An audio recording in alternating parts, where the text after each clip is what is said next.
So walang punek doon sa palagi ninyong nagtitrending na no na sagutan, Yusek. Hindi ko alam kung bakit siya nagte-trending. Really. Ay, hindi on my part, hindi sa akin para mag-trending 'yon. Siguro part nila para mag-trending 'yon. Alam mo yan, parang ginagawan talaga ng anggulo para mag-trending. But for me, kahit sino magtanong sa akin, kahit si Ivan, kahit si Pia, mas mahirap ang tanong nila, Pia, talaga mag-iisip ka di ba? Alam mong may gusto lang kunin na sagot. Hindi para mag-trending. Oh. So, wala sa akin yan. Oh. Pero kung so, yan ang angguluhan, di ba? Kung yan ang gusto nilang angguluhan, di wow. Ang tanong is, may kinalaman ka ba? Kung ikaw ba ang nag-push natanggalin yung Santos na yan sa Malacanang press corps o wala kang kinalaman dun? Yan ay akto. Yan ay move ni Secretary J. Ruiz. Siguro kung walang ganun nangyaring insidente, actually ito yan, Alvin. Nung nagkaroon ng pagsusunog ng mga illegal na droga sa Tarlac, wala kasi naman ako doon. Di ko naman alam yung nangyayari sa kanila doon eh. So, yung insidente na yon, wala akong kaalam-alam doon. So, bakit ko naman siya ipupush tanggalin doon? Diba? Saka sabi ko nga, kung reporter yan at hindi propagandista, diba? Kung talagang reporter yan, di mo kailangan tanggalin, diba? Wala sa akin. Tayo'y sumasagot lang ng mga katanungan sa abot ng ating mga kaya. Pagka tinanong ako at wala sa akin yung records, edi sabihin ko, bukas, hingi tayo ng records sa kinauukulang ahensya. So, wala namang mawawala sa akin, di ba? Kung halimbawa sasabihin ko, bukas ibibigay ko kasi wala akong kopya dito. So, hindi ko alam bakit pinagtitrending nila pinagsasalpukan nila. Bakit? Intentional nila? Hindi ko alam. Okay. Sa nakita sa video, ulit, wala ako doon ha. Hindi ko wala din ako doon, kaya ako nagtatanong eh. Pero may video ba? May video? May video. May video siya. Ang ginawa? Lumapit siyang bigla kay Pangulo. Oh. At parang hinaharang pa niya yung kamay niya. Meron sa likod sinasaway sila pero parang ayaw pasaway. Ito ba yung sinasabi ni Johnson nung parang hindi naman do si Eden yung lumapit, kung hindi ang presidente yung lumapit? Hindi, palapit kasi siya kasi lalagyan ng mic. Lalagyan kasi ng mic. So parang magsasalubong sila. Oo, lalagyan na kasi ng mic sa gitna yon kasi nagsasalita talaga si Pangulo. Okay. So, instead na hintayin ang Pangulo na lumakad, sinalubong ni Eden. So, yung iba, sumunod na rin because of her. Ibig mo sabihin parang inunahan niya, parang siyang naglider-lideran doon na lumapit sa presidente, parang ganon? Yes, oo. Samantalang, talagang, kung mapapansin nyo, bandang huli, lalagyan talaga ng mic si Pangulo kasi magsasalita sa media. Okay. Pero hindi ba parang pag nagpapa-ambush naman, bago mangyari yun, alam na naman reporter, willing magpa-ambush lapitan nyo, willing siya. Hindi ba gano'n naman nangyayari dyan? Okay, hindi ko alam yung nangyari doon, but still, sabi nga natin, talaga naman magsasalita si Pangulo. Kasi nga, hinandaan siya ng mic. So, dapat, naghintay na lang. So, tingin ko dapat ganun. So, hindi ba kayang palampasin yung ganun? Talagang istrikto ang Malacanang na kapag may lumapit kasi hindi naman outsider. Kung ako siguro yun, hindi naman ako miyembro ng Malacanang Press Corps. Alam mo naman ako, pag ganyan, gusto ko mauna din ako. Kahit ako i-sanction, okay lang dahil mali. Pero siya Malacanang Press Corps naman siya. Kilala nyo naman siya. Hindi naman siguro, threat ba siya sa presidente? Ito, on my part, ako, personal to maski na ako pag lumalapit, dapat, hindi ako pwede basta lumapit ng hindi ako magpapaalam. Okay. Alam mo yon? Imagine mo, nandun na ako Kasi yun ang protocol. Oo. Hindi ako pwede basta lumapit ng hindi ako magpapaalam. Okay. Or kanya, bago ako lumapit, parang titingin muna ako sa Pangulo kung pwede ako lumapit. Diba? Bakit? Presidente yun eh. Diba? Lalo-lalo na. Yun. May threat ang buhay niyan. May nag-threat. May assassin na may kakilala. Paano? Diba dapat lalong protektahan ng Pangulo?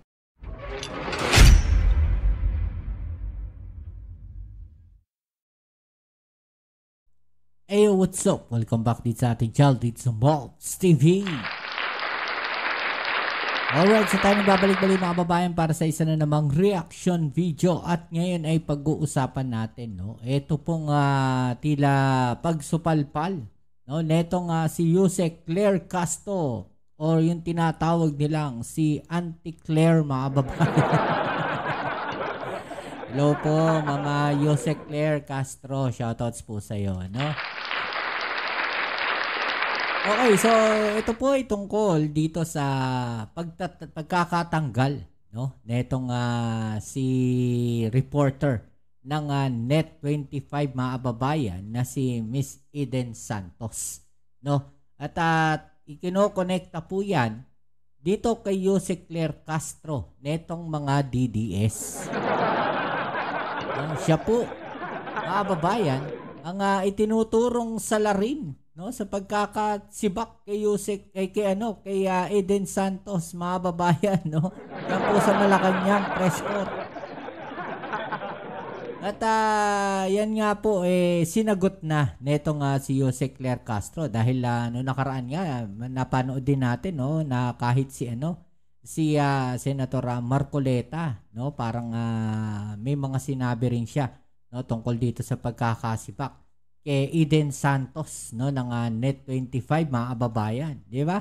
Okay, so alamin natin ano nga ba itong mga sinabi, no, ni Yusek Claire Castro at ang kanyang paliwanag, no, sa pagkakatanggal po nitong si Eden Santos. Okay, so pero syempre bago ang lahat, please don't forget to subscribe, like, share at comment dyan sa comment section at pa-click na rin ang notification bell para ma-update kayo sa mga latest video uploads natin. Alright, so wag na natin itong patagalin, no? At umpisahan na natin. Ano sa palagay ninyo mga kababayan? Sino, no, ang talaga ng mga dapat bang sisihin, no, si Yusek Claire Castro sa pagkakasibak na itong si Eden Santos dahil sabi nga po ng mga DDS mga kababayan, no, hindi daw kinaya, no, netong si Yusek Claire Castro ang mga tanong, no, ni Eden Santos kaya sinibak.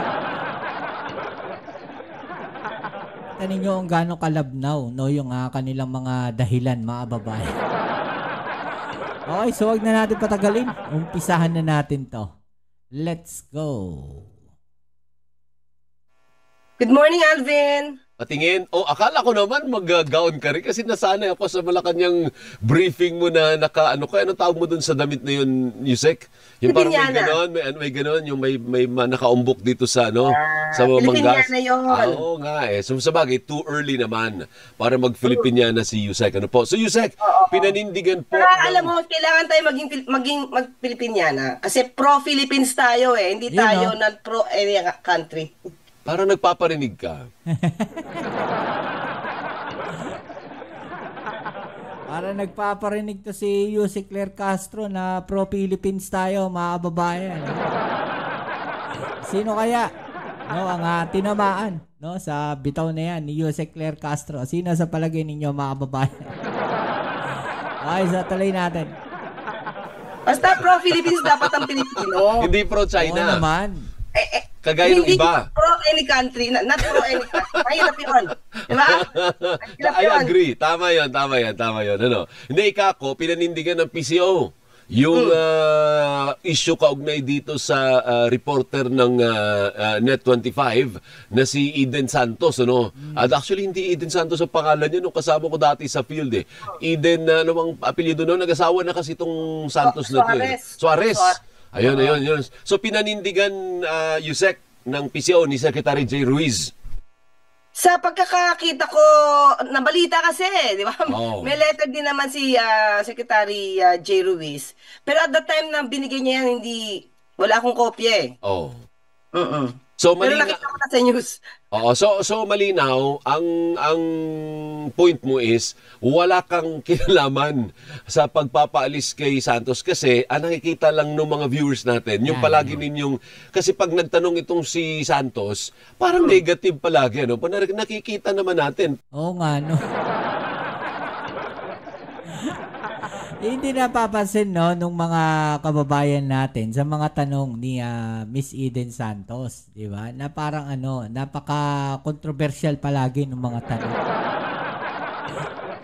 Well, siguro kasi reporter siya eh, no? Ang ano naman, itong mga DDS naman, mga kababayan, sinasabi nila, no, na si Eden Santos, no, yung naging katapat, no, ni Jose Claire Castro, mga kababayan.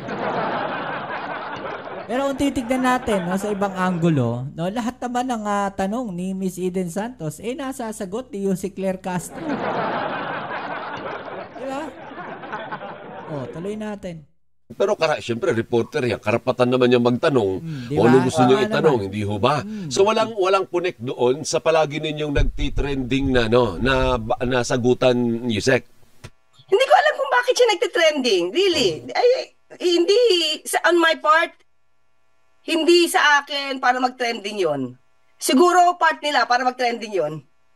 Alam mo yan, parang ginagawan talaga ng anggulo para mag-trending. But for me, kahit sino magtanong sa akin, kahit si Ivan, kahit si Pia, mas mahirap ang tanong nila, Pia, talaga mag-iisip ka di ba? Alam mong may gusto lang kunin na sagot. Hindi para mag-trending. So, wala sa akin yan. Pero kung yun ang gusto nilang angguluhan, di ba? Kung yun ang gusto nilang angguluhan, di wow. Ang tanong is, may kinalaman ka ba? Kung ikaw ba ang nag-push natanggalin yung Santos na yan sa Malacanang press corps o wala kang kinalaman dun? Yan ay akto. Yan ay move ni Secretary J. Ruiz. Siguro kung walang ganun nangyaring insidente, actually ito yan, Alvin. Nung nagkaroon ng pagsusunog ng mga illegal na droga sa Tarlac, wala kasi naman ako doon. Di ko naman alam yung nangyayari sa kanila doon eh. So, yung insidente na yon, wala akong kaalam-alam doon. So, bakit ko naman siya ipupush tanggalin doon? Diba? Saka sabi ko nga, kung reporter yan at hindi propagandista, diba? Kung talagang reporter yan, hindi mo kailangan tanggalin, diba? Wala sa akin. Tayo'y sumasagot lang ng mga katanungan sa abot ng ating mga kaya. Pagka tinanong ako at wala sa akin yung records, edi sabihin ko, bukas, hingi tayo ng records sa kinauukulang ahensya. So, wala namang mawawala sa akin, di ba? Kung halimbawa sasabihin ko, bukas ibibigay ko kasi wala akong kopya dito. So, hindi ko alam bakit pinagtitrending nila pinagsasalpukan nila. Bakit? Intentional nila? Hindi ko alam. Okay. So, pero suportado nyo naman yung desisyon ng boss mo, si Secretary Ruiz. Kumbaga, ikaw kasi abogado, sila hindi. So, may point naman, may legal basis naman ang sulat ng PCO sa Net25. Alvin, may kasama mga lawyers si Secretary J sa grupo niya. So, tingin ko naman pinag-aaralan nila yon. So, sa akin wala akong say doon eh.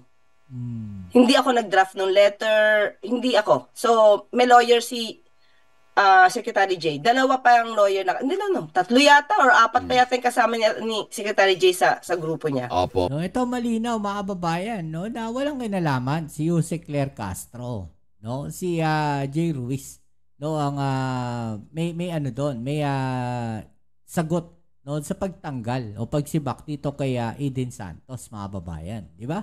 So, wag nilang sisihin si Jose Claire Castro. No, at, alam nyo, yung mga DDS na yan, mahilig talaga mag-connect-connecta ng dots yan eh, di ba? Parang mahilig sila sa puzzle. Di ba? So parang ito yung nangyari, iko-connecta nilang pilit yan mga kababayan, no? Gagawa nila ng connection yan, no? Na hanggang sa ma-connect nila lahat-lahat na yan. Ganon sila. No, yung mga DDS na yan. Ganyang katindi mag-isip yung mga yan. Ano? What do we expect? No, sa mga tao na yan? Di ba mga kababayan? Ano yung na-expect natin sa mga yan? No? Gusto lang naman nila maibalik, no, yung mga Duterte sa posisyon. Bakit hindi kayo nag-rally, no, bago 2022 election? Ba't di kayo nag-rally, no, na ipinush ninyo si VP Sara Duterte yung tumakbong presidente para hindi kayo nagkakaganyan? Di ba? Bakit hindi nyo kinumbinse si VP Sara Duterte noong mga panahon na yun? Na siya nang tumakbo na presidente. No? Kasi yun naman talaga ang original na usapan. Hindi ninyo alam Diba? Nasa interview yan. No, sinabi yan. Sa pagkakaalala ko, nagsalita niyan si Senator Amy Marcos. No, na ang original na tatakbo talaga na Vice President ay ang ating Pangulong Bongbong Marcos at ang tatakbong presidente ay si VP Sara Duterte. Di ba? Yun din yung gusto ni Tatay Digong. No? Dati Pangulong Duterte. Yun din yung gusto. O bakit hindi natuloy? Kasi sa ano sabi? Hindi raw handa si VP Sara maging presidente. So ngayon, handa na siya na maging presidente. Ganon. Pero yung Malacanang press corps kasi, nandiyan ka na rin lang, tanungin na kita. Yung Malacanang press corps ay nag-react doon. Sabi ng Malacanang press corps, sina Ivan, ayaw lang magpa-interview ni Ivan sa amin kahapon, meron siyang ginamit na word. And that word is overreach dun sa statement nila kahapon. Anong masasabi mo doon? Tama ba ang kanilang assertion na may overreach ang Malacanang in trying to replace that reporter from covering the palace? Okay, hindi ko alam kung anong pananaw nila Sec J dyan, pero pananaw ko ganito. Hindi naman kasi pinipigilan, di ba? Ang Net25 na sumali sa MPC. Accredited naman sila eh. Hindi nga sila binan ng lahat ng reporters tulad ng Rappler noong nakaraang administrasyon. Walang ganun eh. Ang kailangan lang is palitan. Baguhin nyo, ibahin nyo. Nandito pa rin kayo. So, parang wala tayo nakikita na para pigilan magsalita o para may overreacting ang dating. Palitan lang naman. Marami naman sila magagaling doon eh. Unless isa lang ang magaling nila. Dami naman yata nilang reporter doon na pwedeng hindi mag-violate naman. Diba? Parang nag-violate ng mga protocol. So, yun lang. Anong protocol lang na-violate ba nitong Eden Yusek? Okay. Sa nakita sa video, ulit, wala ako doon ha. Hindi ko wala alam din ako doon, kaya ako nagtatanong eh. Pero may video ba? May video? May video siya. Ang ginawa? Lumapit siyang bigla kay Pangulo. Oh. At parang hinaharang pa niya yung kamay niya. Meron sa likod eh, sinasaway sila eh, pero parang ayaw pasaway. Ito ba yung sinasabi ni Johnson nung parang hindi naman doon si Eden yung lumapit, kung hindi ang presidente yung lumapit? Hindi, palapit kasi siya kasi lalagyan kasi ng mic. So parang magsasalubong sila. Oo, lalagyan na kasi ng mic sa gitna yon kasi may nagsasalita talaga si Pangulo. Okay.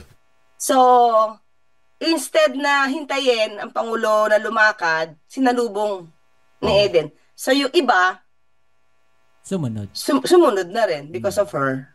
Ibig mo sabihin parang inunahan niya, parang siyang naglider-lideran doon na lumapit sa presidente, parang ganon. Yes, oo. Samantalang, talagang, kung mapapansin nyo, bandang huli, lalagyan talaga ng mic si Pangulo kasi magsasalita sa media. Okay. Pero hindi ba parang pag nagpapa-ambush naman, bago mangyari yun, alam na naman reporter, willing magpa-ambush ha, lapitan nyo, willing siya. Hindi ba gano'n naman nangyayari dyan? Okay, hindi ko alam yung nangyari doon, but still, sabi nga natin, talaga naman magsasalita si Pangulo. Kasi nga, hinandaan siya ng mic. So, dapat, naghintay na lang. So, Tingin ko dapat ganun. So, hindi ba kayang palampasin yung ganun? Talagang stricto ang Malacanang na kapag may lumapit. Kasi hindi naman outsider. Kung ako siguro yun, hindi naman ako miyembro ng Malacanang Press Corps. Alam mo naman ako, pag ganyan, gusto ko mauna din ako. Kahit ako i-sanction, okay lang dahil mali. Pero siya Malacanang Press Corps naman siya. Kilala nyo naman siya. Hindi naman siguro, threat ba siya sa presidente? Ito, on my part, ako personal to maski na ako pag lumalapit, dapat, hindi ako pwede basta lumapit ng hindi ako magpapaalam. Okay. Alam mo yon? Imagine mo, nandun na ako Kasi yun ang protocol. Oo. Hindi ako pwede basta lumapit ng hindi ako magpapaalam. Okay. Or kanya, bago ako lumapit, parang titingin muna ako sa Pangulo kung pwede ako lumapit. Di ba? Bakit? Presidente yun eh. Diba? Lalo-lalo na. Yun. May threat ang buhay niyan. May nag-threat. May assassin na may kakilala. Paano? Diba dapat lalong protektahan ng Pangulo? So, Nako, eto na. May nag-threat. No, may nag-threat ng assassin, mga babayan. Sino kaya yun? Comment nyo nga sa baba, sino ba yon? Hindi ko alam yun Sino kaya? No, yung binanatan dito ni Yusek Claire Castro na kung saan sinasabi niyang merong nag-threat, no, at merong nagsabing assassin. Tingnan natin yung mga babae. Sino yan? No? Sino yan? Comment nyo nga sa baba. Tuloy natin. Presidente yun eh. Diba? Ay lalo-lalo na. May threat ang buhay niyan. Uy! May nag-threat. May assassin na may kakilala. O, paano? Paano nga naman? Diba? Paano nga naman may threat sa Pangulo? Siyempre, mas yung seguridad ng Pangulo natin. Diba, mga kababayan? Kagaya niyan, no? Sample lang, no? Kahit sabihin natin hindi si Eden Santos. No, sa ginawa niya, merong sumunod, no? Na yung pala yung may masamang balak, no, sa Pangulo natin. Kahit hindi si Eden Santos, yung sinasabi natin. Na hindi niya iniisip yon. Ang gusto lang niya makakuha ng scoop, mga kababayan. What if sa likod niya merong ibang tao, no, na may masamang balak? Diba? Dahil doon sa pag-attempt niya na yon, na paglapit sa Pangulong Bongbong Marcos, no? Sabi nga dito ni Yusek Claire, nakita rin naman natin sa video na may mga sumunod. Diba? So paglapit niya, sumunod yung may masamang balak, yun na, mga kababayan. Dali na. Ang masaklap niyan, kahit hindi intensyon ni Eden Santos na gawin yun, no? Kahit hindi siya kasama ron, no? Dahil do sa ginawa niya na paglapit do sa Pangulo, mga babayan, yun yung naging hudyat at pagkakataon nung taon na yun na gawin, no, yung masamang plano sa ating Pangulo. 'Di ba? Siya pa yung naging daan. Yun lang naman yung sinasabi dito, mga babayan. Kung i-analyze natin maigi, 'di ba? Kung titignan natin maigi sa ibang anggulo, no? Iba yung anggulo nila 'di ba? Iba yung tingin nila Tignan natin doon sa ibang anggulo, no, na ganun yung mangyari. Ganun yung senaryo, mga babayan. 'Di ba? Yung ginawa ni Eden Santos, delikado yun para sa Pangulo. Yun yung sinabi natin doon sa nakaraang video natin. Napakadelikado niyan para sa sa Pangulo ng Pilipinas. No, kahit hindi niya intensyon, kahit hindi siya yung may ganung balak, no, wala siyang balak, wala siyang planong gawing masama sa Pangulo. Pero dahil sa ginawa niyang aksyon, mga babayan, na paglapit, no, nakakuha ng tiyempo yung tao. Nagagawa ng hindi maganda sa Pangulo. Oh. 'Di ba? Baka masabit pa siya ron. Yun ang masama ron. 'Di ba? Kaya nga merong protocol na sinusunod Safety protocol, security protocol 'yan. 'Di ba? Diba dapat lalong protektahan ng Pangulo? So yun lang yung sa atin. Okay. Yung threat na sinasabi mo, yun yung threat ni Vice President Sara Duterte na dati ipapapatay. No, ayan na mga natawa si Yus. Natawa si Yus. Diba dapat lalong protektahan ng Pangulo? So yun lang yung sa atin. Okay. Yung threat na sinasabi mo, yun yung threat ni Vice President Sara Duterte na dati ipapapatay. Ba tinutukoy mo? Isa yon. Okay. Diba? Okay. Saka, ang presidente talaga dapat, sinisecure. Okay. Pero, diba? For me. Oh. Sa akin. Di Pro sabi parang may violation pa siyang isa. Kung hindi itong una. So meron pang ibang insidente na may violation din yung Eden Yusek. Yun ang hindi ko na alam. Ito lang nakita ko sa video Hindi ko kasi talaga alam yung sitwasyon niya. Bakit ganun? Yusek, sorry I will have to say this. Bakit ganun? Parang hinihiwalay mo yung sarili mo dun sa kay Secretary Ruiz. Hindi ba under ka kay Secretary Ruiz? Isang opisina kayo? May separate kasi ako na hindi siya office na separate as in. Pero yung mga pagdedesisyon kasi ng PCO ni Secretary J, hindi kasi ako kasama dun. Sa pagpupulong nila about anything, sa pagmamanage, di ako kasama sa kanya. Pero under ka kay Secretary J? Under ako, yes. Pero yung kung paano magde-decide, kung sino yung kukumpas dito, kung sino, anong ididesisyon nila. Hindi ako kasama sa mga pagpupulong nila. Kaya nga nakakatawa itong mga, di ko alam kung kanino mga supporter to para gumawa lang ng kwento, di ba? Oo. Na ako yung nag-push. Hindi Oo, ko alam oo. yung mga decision ng PCO eh. Oo. So, I mean, hindi ka pagdating sa kasali. ganyan, hindi ako kasali sa mga Oo. usapan nila. Okay. Ay, ba't hindi ka kasali? Kasi Yusek ka naman. Hindi yun yung parte ng mandato ko eh. Okay. So ikaw hiwalay talaga yung hindi ka hindi ka kasama ni J. Ruiz diyan no hiwalay yung appointment mo. But Yes. do you also report to Secretary J. Ruiz o sa iba ka nagre-report? Sa ano kasi ako more on the SOCMED kami. Sa media lang talaga kami. Hindi iba yung minamanage ni Sec J eh. So kanino po kayo nagre-report? Hindi ako sa kanya nagre-report. Basta nakita niya na lang yung trabaho namin. May messaging kami. Okay, may grupo siya pang messaging. Yan May grupo siyang pang messaging, so doon lang kami. Pero diretso kay Sec J, hindi naman ako nagre-report sa kanya. So nakikita niya lang yung ginagawa namin. Sinong boss mo? Sinong pinaka-secretary mo kung hindi ka nagre-report kay J? Presidente. Ayun. So si Ayan siya. Yusek Ay, Claire, president. direkta siya sa presidente, hindi siya sa Mag-report. kay secretary. Mag-report. Ganun pala yung setup ninyo. Kaya siguro maraming nagtataka na hindi boss niyan si Jay, kasali yan sa decision making si Castro. Hindi siya kasali, hiwalay siya. O buti nalinaw mo yan. Hindi talaga. So, kung ano Ayan, yung ginagawa nila sa pagmamanage and everything, wala akong kamay doon. No, ayan mga babayan, ha? Malinaw. No, wala siyang kinalaman. No, hindi siya under, no? Kaya Secretary Ruiz, mga babayan. Kapalpal na naman yung mga DDS dito. Iyakan na naman yung mga yan. Pati yung mga balasahan doon, may mga bagong tawan, wala kang kinalaman Wala. doon.